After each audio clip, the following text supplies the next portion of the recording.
Olá, pessoal. Meu nome é Gláucia.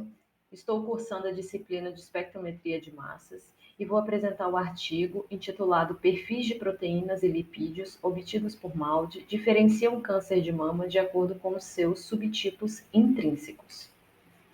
O grupo de pesquisa está localizado na Coreia e publicou seus dados em 2011 pela revista BMC Cancer. Os pesquisadores questionavam se MALDI-MS poderia diferenciar células tumorais de células normais. Será que isso é possível?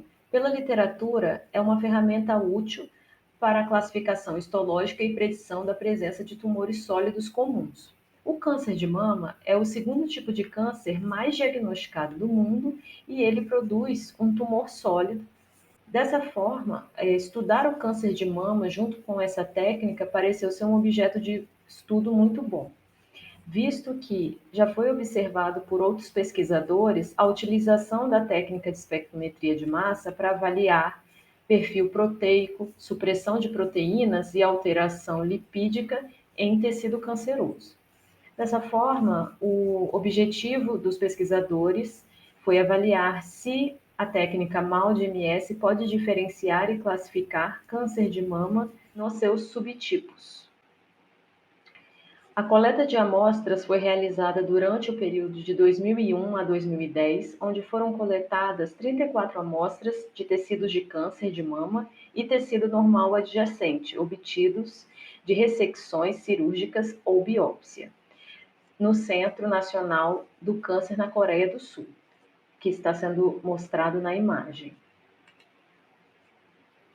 O processamento do material clínico foi feito primeiramente por coloração tradicional para amostras histológicas, com os corantes hematoxilina e eosina, onde é possível fazer a diferenciação entre as partes basófilas e acidófilas. Além disso, também teve que ser feita a análise imunohistoquímica, em que ocorre uma interação entre o antígeno e o anticorpo correspondente às células cancerosas. Posteriormente a isso, é introduzido um anticorpo secundário, que contém uma molécula repórter, que normalmente é cromogênica. Esse anticorpo secundário ele vai também se acoplar ao anticorpo primário.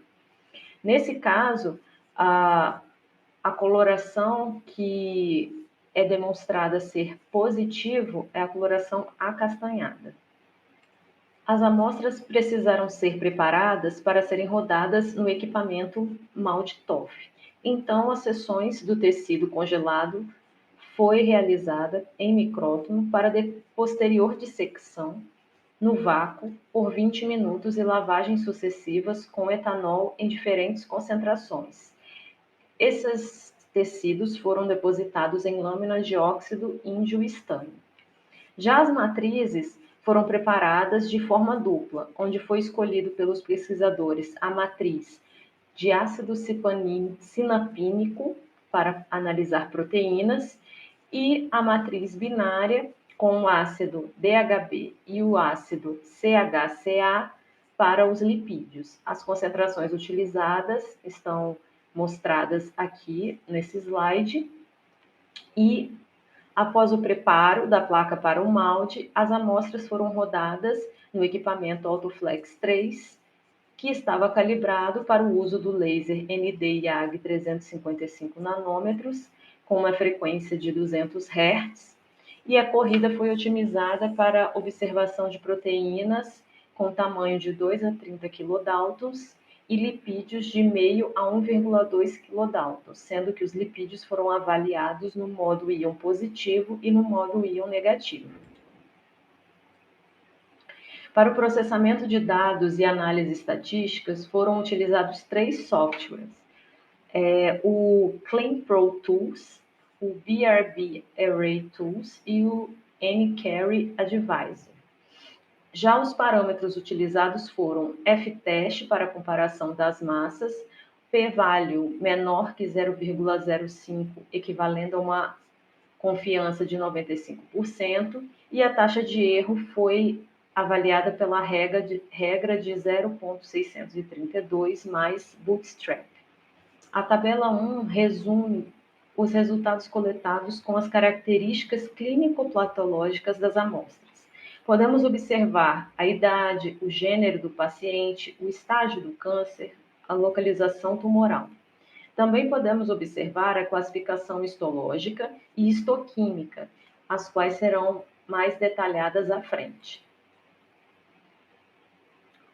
Classificação histológica foi realizada por diferenciação em adenocarcinoma e carcinoma metaplásico. O adenocarcinoma se inicia em glândulas, que no caso das amostras analisadas, as mamárias. O adenocarcinoma foi encontrado nos tipos lobular e ductal. Já o carcinoma metaplásico, que se origina em regiões diferentes das glandulares, também foi encontrado e foi também colocado na classificação. A classificação imunohistoquímica foi feita de acordo com a superexpressão dos receptores de estrogênio e progesterona e a superexpressão da proteína HER2+. O primeiro tipo que foi classificado foi intitulado luminal, quando as amostras apresentavam positividade para os receptores de estrogênio e progesterona. O segundo tipo foi o HER2+, quando havia positividade para a superexpressão dessa proteína. Já o terceiro tipo foi considerado triplo negativo, quando era obtido resultados negativos para todos os outros parâmetros. Sendo assim, a gente observa agora o primeiro espectro, que foi obtido relacionando o perfil proteico e lipídico para as células de câncer e as células de tecido normal. Pode-se observar que o perfil das moléculas produzidas pelo tecido canceroso estão em vermelho e para o tecido normal estão em verde. Foram identificados 85 proteínas, 144 lipídios, sendo que 85 no modo íon positivo e 66 no modo íon negativo. Quando os espectros foram colocados sobrepostos, foi possível identificar um perfil diferente dessas moléculas entre os diferentes tecidos. Avaliando o gráfico em 3D, a gente consegue observar as moléculas de proteína. Esse gráfico revela a similaridade entre as moléculas pela proximidade entre elas observada entre os pontos que estão plotados no gráfico. Dessa forma, o resultado sugere perfis significativamente diferentes entre esses tipos de amostra, sendo que a análise estatística corrobora esses dados pelo valor do p-value, que é menor do que 10 a menos 5, e o nível de confiabilidade, que foi de 94,1%. Já na tabela, é possível observar as moléculas que foram superexpressadas em câncer à esquerda e as que foram suprimidas à direita. Então, esse resultado mostra que os perfis foram significativamente diferentes entre o tecido de câncer e o tecido normal. Podemos destacar também na tabela uma superexpressão da fosfatidilcolina. Ela foi identificada no perfil do espectro, com massa carga 760,62. A fosfatidilcolina é um fosfolipídio que está presente na bicamada lipídica da membrana plasmática. Eu coloco na imagem acima, em detalhe, enfatizando a colina na região hidrofílica, e na simulação de membrana plasmática, ela pode ser observada em azul na parte externa da membrana. A superexpressão em câncer ativa a ação das fosfolipases. Elas são enzimas importantes para vias metabólicas na região intra e extracelular, sendo que essa estimulação ela vai promover a carcinogênese das células. Então, a fosfatidilcolina ela pode ser um bom biomarcador para as células de câncer de mama. Esse gráfico em 3D ele já mostra o perfil de diferenciação proteica de acordo com a classificação dos subtipos intrínsecos.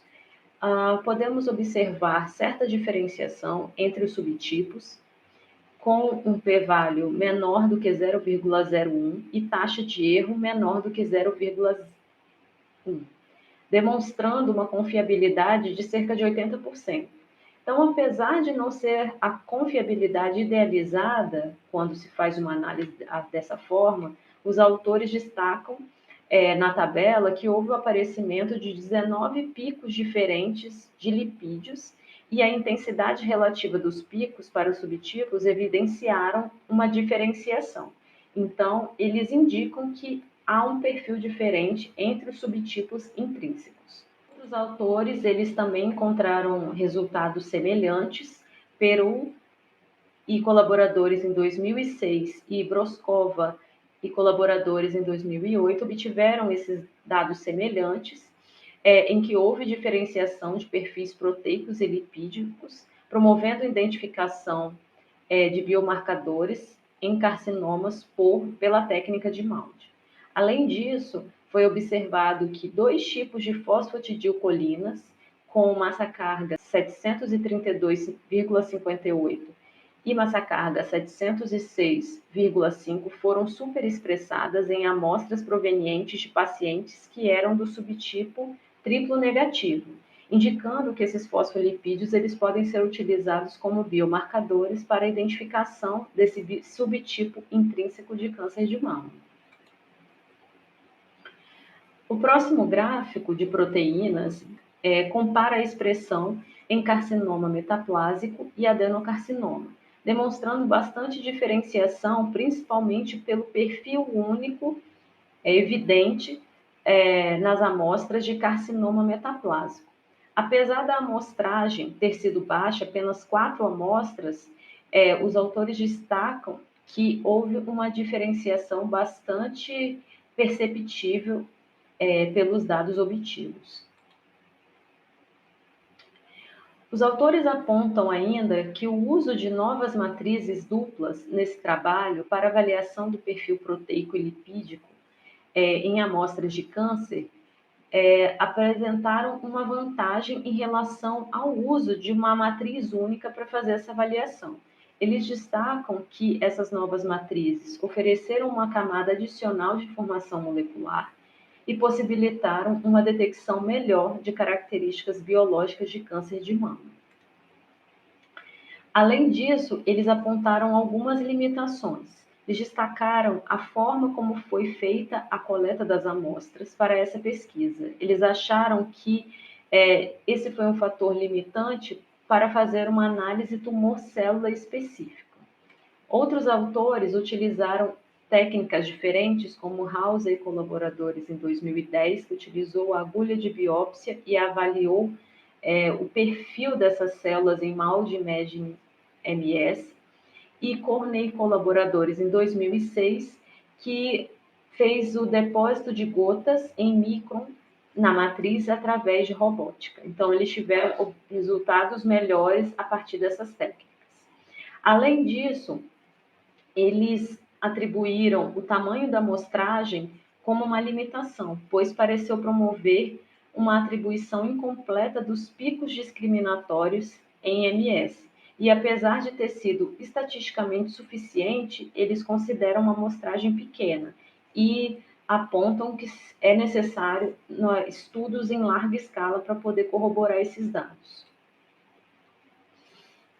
Dessa forma, conclui-se que houve diferenciação dos perfis proteicos e lipídicos por Maud MS para os subtipos de câncer de mama, luminal, HER2+, e triplo negativo, e as 2 novas matrizes implementadas se mostraram sensíveis e capazes de capturar características biológicas do câncer de mama para identificação de biomarcadores por espectrometria de massas.